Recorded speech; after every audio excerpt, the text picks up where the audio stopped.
So get excited, everyone. And good evening, Rupali ji. Over to you. Good evening everyone. मेरा नाम रूपाली सोनी है। मैं छत्तीसगढ़ से बिलोंग करती हूँ।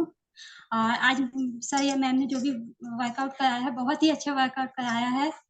और जैसा कि आप लोग सभी लोग जानते हैं कि वेट लॉस की जैसा कि आप सभी लोग जानते हैं कि वेट लॉस की जर्नी में हमारा 80% रोल डाइट का होता है, 20% रोल एक्सरसाइज का होता है।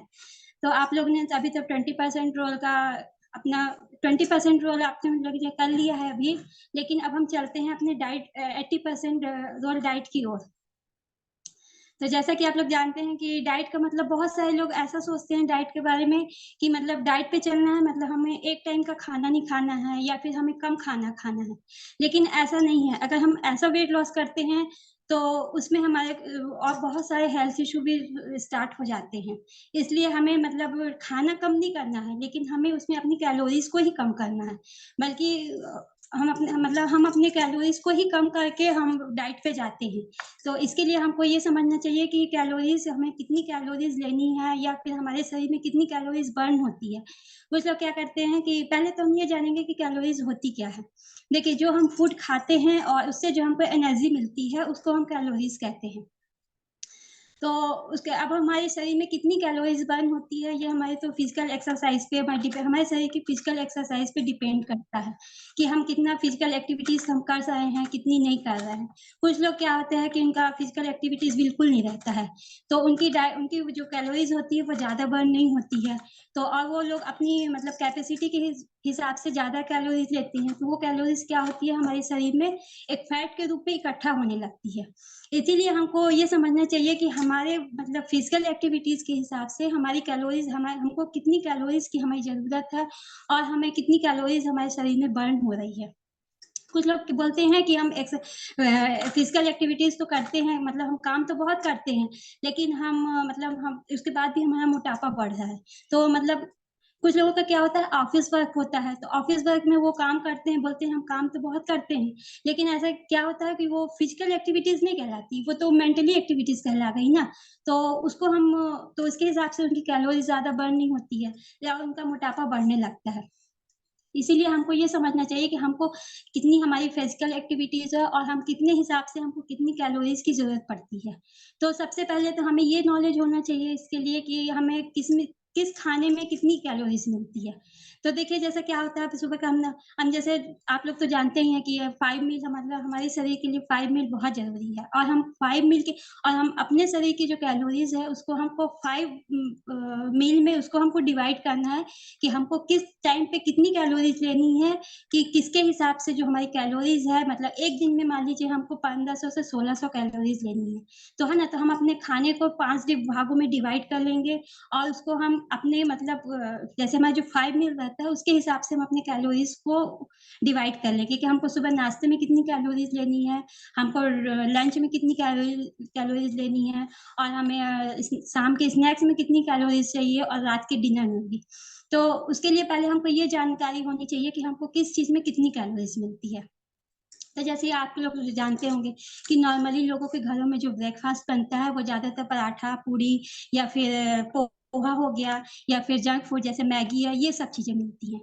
तो जैसे मान लीजिए हमको एक पराठे में हमको ज़्यादा से ज़्यादा 200 से 250 कैलोरी, जैसे हम कि एक पराठे में कम से कम 200 कैलोरीज मिलती है।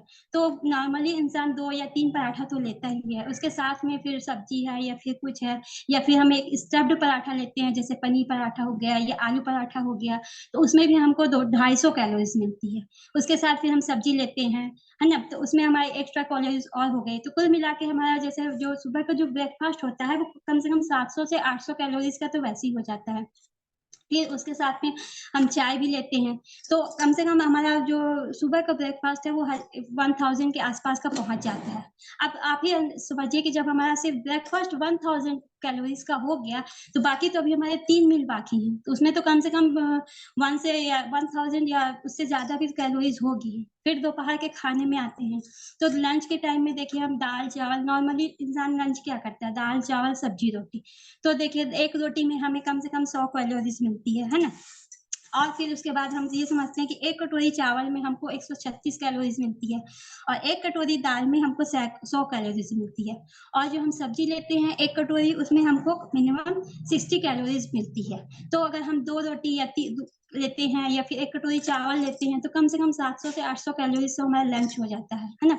फिर उसके बाद शाम के स्नैक्स में भी वो भी कम से कम 300 से 400 हो जाता है। फिर उसके बाद जो रात का डिनर है वो भी ज्यादा हाई कैलोरीज तो हो ही जाता है। नॉर्मली इंसान 2 रोटी दाल सब्जी तो लेता ही है, कम से कम 500 से 600 कैलोरीज तो हमारी ये चली जाती है। कैमरे की तरफ देखकर बोलो ना, जी, कैमरे की मतलब तरफ बोलकर देखकर बोलो। हाँ ठीक है। मतलब ये कहा जाए कि हम करीबन एक दिन में मिनिमम ना हो तो 2000 से लेकर 250,000 2500 कैलोरीज तक हम ले लेते हैं। लेकिन हमारे जो शरीर की जो कैलोरीज बर्न करने की जो कैपेसिटी है वो 1600 से 1700 है। तो जो हमारी एक्स्ट्रा कैलोरीज जो होती है वो हमारे शरीर में फैट के रूप में जमा हो जाती है, जिसके कारण कि हमारा मोटापा बढ़ता है। कुछ कैलोरीज जो होती है वो बॉडी फैट के रूप में जमा हो जाती हैं और कुछ कैलोरीज जो होती है हमारी विसरल फैट के रूप में, जैसे कि हमारे जो बॉडी के जो इंटरनल ऑर्गन्स हैं उनके चारों तरफ जो कैलोरीज जमा हो जाती है वो विसरल फैट कहलाती है। तो वो जो उसके चारों तरफ जो कैलोरीज कुछ वो हो जाती है, तो इसके कारण क्या होता है कि हमारा मोटापा बढ़ने लगता है। और लोग ये नहीं समझते, बोलते हैं हम तो खाते कुछ नहीं है लेकिन फिर भी हमारा मोटापा बढ़ रहा है। इसीलिए हमारा जो सही डाइट है उसमें हमको, देखिए आप सब लोग तो जानते हैं कि हमारा जो डाइट है उसमें हमको कार्बोहाइड्रेट प्रोटीन और कार्बोहाइड्रेट प्रोटीन और फैट की जरूरत पड़ती है। तो देखिए 1 ग्राम जो होता है, 1 ग्राम जो फैट होता है उसको हमको 4 कैलोरीज मिलती है और जो कार्बोहाइड्रेट होता है उसमें 1 ग्राम कार्बोहाइड्रेट में हमको 4 कैलोरीज मिलती है और जो 1 ग्राम प्रोटीन होता है उसमें भी हमको 4 कैलोरीज मिलती है। तो इस हिसाब से हमको समझना चाहिए कि और ये तीनों ही हमारे शरीर के लिए बहुत ज्यादा जरूरी है। देखिए 1 ग्राम अगर हम फैट लेते हैं तो उसमें हमको 9 ग्राम कैलोरीज मिलती है, लेकिन जो फैट होता है उसमें हमको क्या होता है, कैलोरीज के साथ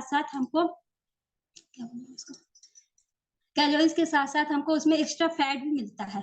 तो इसीलिए हमको मतलब फैट के में हमको देखना है कि हमको गुड फैट लेना है कि बैड फैट लेना है। इसीलिए आपको अपने डाइट के हिसाब से, जिस तरह का आपका वेट लॉस करना है, आपको उसकी डाइट के हिसाब से आपको अपनी कैलोरीज लेनी है और जितनी आपकी शरीर की कैलोरीज आपको चाहिए, आपको जितनी आपकी बॉडी को कैलोरीज बर्न कर सकती है, ये सब आपकी फिजिकल एक्टिविटीज पे आपके डिपेंड करती है। तो आप अपने कोच के साथ बैठिए, उनसे डिस्कस कीजिए कि मेरी फिजिकल एक्टिविटीज कितनी है और मुझे उसके हिसाब से कितनी कैलोरीज लेनी चाहिए, तो आपका सही वेट लॉस हो सकता है और आप अपने वेट लॉस पे अच्छे से काम कर सकते हैं। क्योंकि आप लोग सभी लोग जानते हैं कि 80% रोल डाइट का ही रहता है। अगर कोई कहा जाए कि मतलब अगर कोई कहे कि हम सिर्फ एक्सरसाइज से और अपनी वेट लॉस को कर सकते हैं तो ऐसा संभव नहीं होता है। इसके लिए हमको सही डाइट और सही नॉलेज का होना बहुत जरूरी है।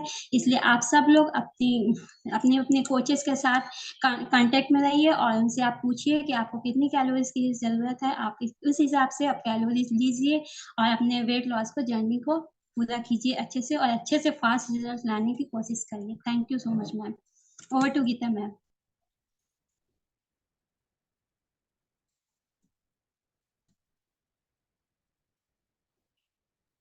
Hello ma'am. वंडरफुल। हाँ जी, 1 मिनट मैं रिकॉर्डिंग रोक दूं पहले।